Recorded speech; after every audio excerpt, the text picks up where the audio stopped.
welcome to Burning Questions. It's Breeders' Crown Finals weekend, and we have an all-star cast to match the magnitude of the occasion. And I've got a funny feeling we're going to have an enjoyable time here. There's going to be some questions that are going to cause some consternation, maybe some arguments, but you know what? Everyone appreciates each other at the end of the day. Hey, Clayton, Tonkin, how are you, brother? Good, mate. You? I'm well. I couldn't believe how chill you were last weekend. Everyone's running around. You just had a spring in your step, 31 horses there, and you looked like you didn't have a care in the world, mate. Oh, well, you get used to it after doing it a few times. It was one of them things where last week sort of everything went to plan, so I wasn't too stressed. So, it was good. But it's a big dance this weekend, isn't it? So as great as it was last Saturday night, it is this weekend where you want to strike your blows. Yeah, that's for sure. And, this is the main sort of thing that we aim up for. So hopefully we've got everything in order and the team's going good. So I'm sure they'll run a great race. Are you starting to get a few grey flecks in the bit? I mean, I've been grey for a while now. Are you starting to just get, is there a little bit of colour going on here? Yeah, no, there's a little bit of colour. It's probably through a bit of stress, but I actually just give it a bit of trim up so it looks a little bit faded. So I thought it'd make me look a bit sharper for Saturday night. So, there is a few greys getting on. Don't start with facial hair and Nathan Jack. He's going to come to the track on Saturday night with a razor and attack me in the studio. Nathan, how are you, my friend? Well, thank you. How are you? Excellent. Are you guys are you prepared for the question coming up later about school captain and the lost storm? I mean, it's going to get a little orcs, but you can deal with that, can't you? I'm sure I can deal with it, yeah. I think you can. And unfortunately, Clayton didn't get the memo that we're wearing blue today, apparently. Nathan and Andy look like long-lost brothers. Maybe Andy's the uncle. How are you, Andrew? I'm fine, thanks. And, I might have to be referee here today. We'll see what happens. As long as you don't leak any information. Like old mate Matthew Pell. AFL. Rightio, one of the burning questions. We've got 5 today, such a big weekend that it is. And this one's a nice, easy one to get us into it because it involves nobody apart from Emma Clayton. Have the draws afforded Rockin with her Group 1 dream, or is the girl named Susan even better than she seems? How confident are you with Susan is her name, Clayton Tonkin? I think she'll run a great race. I do think the other one's going to be awful hard to beat from the draw. It seems like it's a great little racehorse, and it's probably where the barrier draws have lobbed. It's it's a race to lose. If Susan's sort of on a game, I'm sure she'll run a great race, and I wouldn't be swapping mine. Like I'm really confident she'll run a great race. But the other one will be awful hard to beat. Now, Emma told me during the week she still hasn't come to terms with having trotters around. Like it's still not a big fan. Are you enjoying it, Clayton? It's all right. I'm not a huge trotters fan, to be honest. The ones that we've had of all can go a bit, but they're quite touchy where sort of it's hard to keep them sound and all that sort of stuff. So I think it's something we've got to do. Have a few trotters, but yeah, it's not something I love. But if you get a horse like Susan given to you, she's a quality filly. I'm assuming you do. Do you work them with the paces? Because all of your trotters seem to have extreme high speed. Do you work them with the paces? Yeah. No, we work them. I try to match up the trotters with a few of the slower paces. It's sort of just one of them things where I haven't got enough trotters to work them together. So I've got to work them with the paces. So it's just the way it is. Your slower paces go about 54 there last up. Nathan, what are your thoughts on this this query of the first of the burning questions today? Yeah, I was going to say the same. I didn't know he had slow paces. If he does, he doesn't show anyone. It never fronts them up anyway. I'm the same as Clayton. Like I think the 3 fillies are outstanding fillies, and I think they're probably, if not better than the Colts, maybe if not as good anyway. And I think, what they've been running lately, the halves and that's just unbelievable. But I think the barrier draw is going to be crucial for them, unfortunately, for Clayton's sake. I think it's going to be pretty hard to beat the other one. But if she does anything wrong, then I think it brings Greg's filly and Clayton's filly right into it. I haven't got a question about the locomotive. Is he going as well as he was earlier in the season? I think he is. His last run was really good. The Redwood was hard to get a guide. He made a break and was never comfortable. Before that, he ran fourth in town, but he done a lot of work early, and I thought his run was quite good. But he felt really good last start. Straight off the inside early? We'll stay there for a while. Stayed there for too long if Stevie G decides to play up. That'll change your mind, won't it? No, too late. Andy, your thoughts on the 2-year-old Breeders' Crown trotting final for the fillies? Yeah, obviously the barrier draw favours Miles's horse, but I think when they clashed in the Tatlow, there was a really short margin between them, and I thought Susan is her name was a lot better performance. So even though she's formed badly, I'm sticking with her. I reckon she'll be able to get the job done regardless of the bad barrier. And well, I already know this because I've texted you. But I'm right that just a bit touchy was overs at $18 in the first race, yes? Yeah, obviously she had a nice hit line really good. It's been done hot as well, but we think we've sort of got her back on track. And yeah, it could be a good barrier draw because it could be a little bit race that race, but I think she's run a pretty good race. I don't know what's going on behind somebody, but there may be a vampire or a poltergeist behind somebody because something's going. So be safe, everybody out there, during the burning questions. It's tough enough to answer these questions, let alone have vampires and zombies after you. Question 2, Tilly's done it 3 times. Can this weekend make it 4, or is the lady dressed in red too gifted at her core? Straight away to you again, Clayton. It's great to have. It's a proper rivalry because Tough Tilly has beaten. There's that poltergeist. Tough Tilly has beaten Ladies in Red 3 times. I tend to think, though, with these draws, even if Tough Tilly leads, Ladies in Red will beat her, but you tell me what you think. Yeah, I think it's, one of them things where Ladies in Red's going to lob outside her pretty quick. And I personally think Ladies in Red will be too strong for her. I know they'll be keen to hold her out and test her and all that sort of thing. But the time she has beaten her, she's been second row and she's had to work to the breeze. And it's one of the things where this week she's going to be straight outside it. And I'm sure Sal's smart enough to, apply the pressure when he needs to. And he won't be doing all that work to get there. So, I think Ladies in Red will be too strong for her myself. We're getting plenty of sound effects here. There's coughs in the background. Poor old Nate's having a cough. Andy needs to be hydrated. He's had a big drink of water, Drew. This is really happening. Andy, your thoughts here? Ladies in Red, Tough Tilly. I mean, you've got an investment in Tough Tilly. And the other question is, will Tay have a crack at the start or go back? Yeah, well, first I agree with everything Clayton said. When Tough Tilly's been able to beat Ladies in Red's been off the back line, and this time she's off the front line. I think Tay might have a little crack early. It's in Albie's nature to do that, so he'll probably come out and have a look. But I think Ladies in Red will probably be too good. I think if you reverse the roles, there's no way Tough Tilly could ever sit outside Ladies in Red and beat her. But Ladies in Red has sat outside Tough Tilly before and beat her, so it will, she's not going to beat her by a long margin, but, I think halfway down the straight it'll be head and head, but she'll just fall too strong in the end. Andy, you love to give our guests advice and impart your wisdom. Is Clayton too big a dog? You just agree with everything he says? You don't need to give Clayton advice. There's a couple more questions to come, so if I'm not happy with him, I'll give him a whack. Ladies in Red or Tough Tilly for you, Nate? Ladies in Red. Tough Tilly's unlucky. She just run into a champion that year, and Ladies in Red just finds a way to win. Like every time, she's like I say, she's just a freak, and I can't see how they can beat her. Clayton, Emma made a good analogy during the week on radio that Major Delight and Tempting Tigress is a little bit like Ladies in Red and Tough Tilly. Is it pretty close to the mark?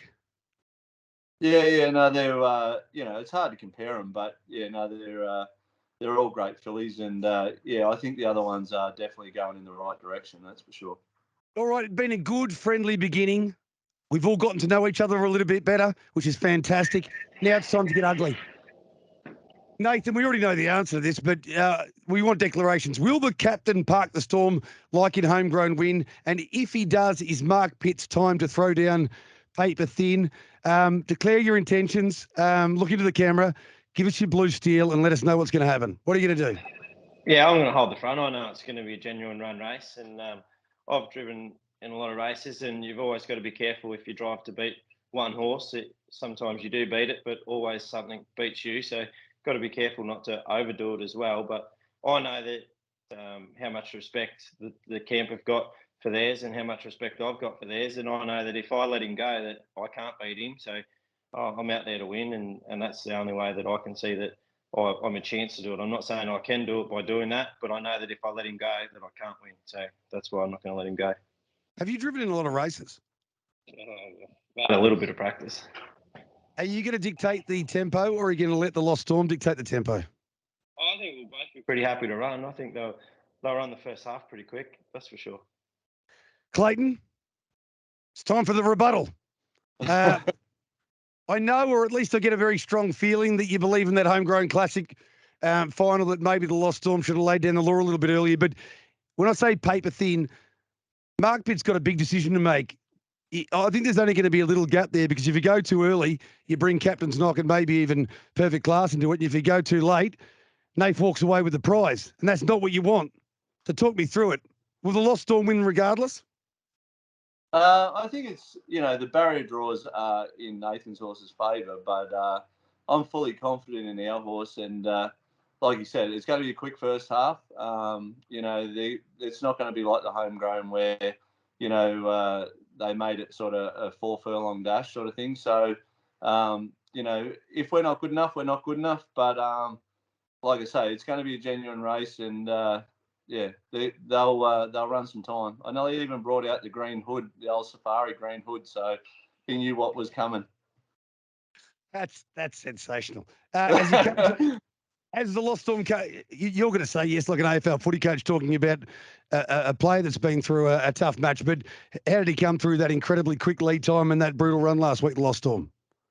Yeah, he seems good. It's always a concern when you gas the gate like that, and then you've got to back him up. I think probably we're lucky enough that we did nothing at Maryborough, and he had a good blow. Don't worry, it was one of them things where it'll bring him on or it might hurt him. But he seems good this week. But he always works good at home, and only under race pressure you'll really find out if it has harmed him. But I personally don't think it has. So like I say, he'll turn up and he'll be ready to go. I reckon the Captain's Knock might just be in the right spot. But it's time to bring in the referee, the ombudsman, Mr. Andrew Patrick Gath. Could you please separate the red and blue corners and give your opinion? Yeah, I think Aaron Dunn will be looking to hold the lead here on Little Lily. And, no, I'm sure if Nathan leads, everyone knows he wants to hold the lead, and that's his only possible way of beating the Lost Storm. It might work, it might not work. They're both great horses, and so is Captain Knock. They're all by Captain Treacherous. Clayton's got some other horses in the race that are in terrific form as well, Techniques Watching and Perfect Class. So I wouldn't rule them out as being winning chances, but it's going to be a great contest to see, two great juveniles go hammer and tong. And yeah, I don't really know which court to be in. The faster they go, the harder it is to win off the fence. But Lost Storm was terrific last week, and School Captain's run was terrific as well. So they're both quality horses for the future. But I'm staying out of it between these two. I've got no pick either way. And Harness Racing's new diplomatic ambassador to Ukraine is Andy Gath. Burning questions, they're not even burning anymore. Somebody's got to put some more gasoline in the fire. You've put it out there, Andy. Question 4. Nathan, has Harry simply drawn to turn the tables on Cravash, or is he different gravy, not forgetting Chubb can bash? I know you've got a huge opinion of Cravash drawing. You're talking tough that he'll be winning again despite the second row draw. What's going to happen in the run, do you reckon? Yeah, I'm not too sure what'll happen in the run. I thought Plymouth Chubb will probably get across him early. I think he's just too quick early. And then I'm not too sure what happens. But I'm sort of happy with the draw because I'm already in the running line. I don't have to do any work. I didn't trot that great last week and still beat him really, really easily. I know the times were a lot slower than that, but just the way he done it was really impressive. The way he won the Derby, how easy he won that was impressive as well. I know the other horse, Harry, had to do a lot of work in that. But I just think my horse is really in the zone at the minute, and I think he'll be too good. If Plymouth Chubb gets across and Harry Stamper doesn't get to the pegs, and you're in behind, do you whip around and make a mid-race move, or do you want Harry Stamper doing the work in the breeze and you use your speed? Oh, well, you sort of, if you go then, you take a risk that if he parks you. But it doesn't faze me. I think my horse is strong enough and he's fast enough. So it'll all be tempo related, but I'm not going to let him dictate to me, that's for sure. Anthony Butt wouldn't park you. No, of course he wouldn't. He'd just let you go every day of the week. Clayton, thoughts on the 3-year-old Colts and Geldings trotting finals on Saturday night? Clayton, thoughts on the 3-year-old Colts and Geldings trotting final on Saturday night? Yeah, no, I'm in Nathan's corner a little bit. I think his horse is pretty versatile, and I just think Plymouth Chubb, where he's drawn, he's going to make Harry Stamper burn that sort of first bit to try to find the pegs, and if not, be behind him. Try to kick up and hold him. So it's not going to be just an easy lead for Harry Stamper, and if Plymouth Chubb hadn't drawn where he was, I just would have thought Harry Stamper would have been the one to beat because he would have controlled it. But with where he's drawn, I'm sure he'll make him, make a few decisions early. So I think the other horse has got a few more strings to his bow, and I'm in his corner, to be honest. There are a few Breeders' Crowns above those pristine white cabinets there. I saw a few trophies up there. Any Breeders' Crowns? Yeah, I don't know. I don't know. There is a few trophies, but I don't know really what they are. So there's one big silver one that looks like it's from. There's one big silver one that looks like it's from 1953 up there. I didn't know you'd been training that long, to be honest, Clayton. But it's might be my old man's Hunter Cup from. That's not. What is it? Yeah, I'm not sure. 2003. 2003. Yeah. Mildura Cup. Emma's got an Excel spreadsheet itemising all of the trophies in the house and knows exactly where they are. Andy, thoughts on Cravash Door versus Plymouth Chubb versus Harry Stamper? Yeah, Cravash Door sort of showed in the derby, he had the barrier draw, how good he is. He ran, broke the track record and done it so easily. And yeah, I think he's definitely the one to beat. I think he opened up pretty big in the market, and by the time the race comes around, he probably starts favourite. So yeah, I think he's definitely the one to beat. The other two are going to do a little bit of work early. But yeah, Nathan's got plenty of ammunition to put him in the race whenever he wants to, and I think he'll get the job done. I'll go with Harry Stamper, and I'll expect a text straight away after the race of Cravash Door wins from Nathan Jack as he attacks me with his razor. Final question of the burning questions as we lead towards the Breeders' Crown finals. This is straight to Clayton. Has Amore landed gate to reassume her throne, or is the Classic Fillies final in ciphers to own? I believe Emma may have thrown you slightly under the vehicle during the week, suggesting that she was within cipher, but maybe you thought Amore Vita could win. Was she accurate, Clayton? No, I honestly think that in cipher is the one to beat.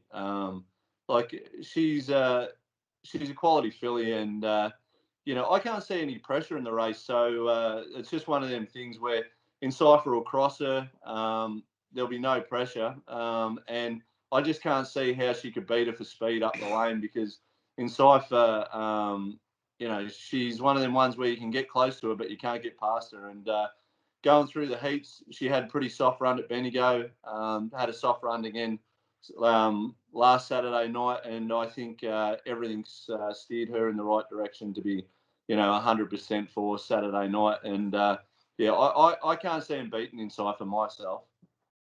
Well, I'm glad we cleared that up. It's a stone cold stinking certainty in cipher. I couldn't get, but I'll tell you who's improving quickly. Interject. Yeah, no, she's her sectionals last week were terrific, and she sort of got up the track a little bit in the home straight, and she would have been she probably would have run second. So she's a sister to Mate Mine Cullen. She's a quality filly. Andy will try and talk it up and make a race out of it, but in cipher can't get beat, can she? Well, they can all get beat, but you think on form she'll be too good for him. She's going to find the top. Moro Vita was really good on the clock last week off the track, and obviously going to appreciate the barrier draw. This is a legitimate horse race. You think there's only hopes, and I'm with Clayton. I think in cipher will get the job done. Nath? Oh yeah, I think in cipher's unbeatable myself. Maybe if it was back at the start of the year, it might have been a bit different race, but I don't think Amore Vita's quite going as good as she was early on in the season. I can't see any way they'll beat in cipher. I think it's just a moral. Before we get to the best bets, Clayton, is Encipher like a real top class filly, or has she found a slow, well, definitely an easier generation than Ladies in Red, but is it an easier generation or is she really top class? No, she's real high class. Early in the season, we took her to Globe Derby. I think she went 52 in the Oaks. You got to be high class to go like that. And we trialled her against horses like Beyond the Light and that at Geelong one night. Andy would probably remember this. Kate drove it, and she went past Beyond the Light, and I said, "Geez, I was disappointed. I think she went 53.5." And you got to be high quality to do that sort of thing. And I think she's high quality. Andy may not remember. He's had a really tough year. He's been sick a few times. He might have got encephalitis, so there was some swelling of the brain. He might not remember that, Clayton, but hopefully he does. Best bets, please. Nathan Jack. Cravash Door and Ludicrous the place. Miss X can run a place as well? Yeah, it can, but Third. probably don't need them to run homes that quick, because then the ones out wide will still be a chance. If they run a real quick third quarter and that, then it stops the back markers getting into it. But if they just run one quarter, then it's going to be hard from 3 fence to make any ground. But yeah, she's a place chance, I'm sure. Clayton, I'm not letting you get away with anything around $1.20 here, mate. I need a best bet, but I need one that maybe we can sink our teeth into, or a little multi like we've got from old Nath over there. All right. Naratak Prince. To win? Yeah. Is Zach now all right? Could you bring him into the kitchen so we can have a look at him? Is he okay? No, he's good. I just think it's a little bit of a tricky race, and Nathan's got one that's drawn in between them. I think they'll be punching out early, and I just think that it's one of them things where they'll be burning for the first bit, and I just think he's a sleeper. I think the horse is going really good, and both them all four of them horses are all quality horses. I just think he's a real good chance. For a bit of value, I'm going to throw in, and Nate, just take your AirPods out for a second. Aldebaran Keeper to win the first race is my best. I'm on a little bit of a streak, which I was on a big losing streak. Now I've turned it around. Andy, your best, please, my friend. Yeah, I'm going with Nathan and with Cravash Door. I think he'd be too good for him. God bless you all. You're all wonderful people. We got through that, didn't we? Maybe we won't be talking after a couple of races on Saturday night, but now we can all feel happy and anticipate what's going to be a great night of racing. Well done, Nathan. Well done, Andy. And good on you, Clayton. Thanks, boys. Au revoir, beautiful men. That's been Burning Questions. Hopefully we found you some winners, and enjoy a great night of racing on Saturday night at Tabcorp Park Melton.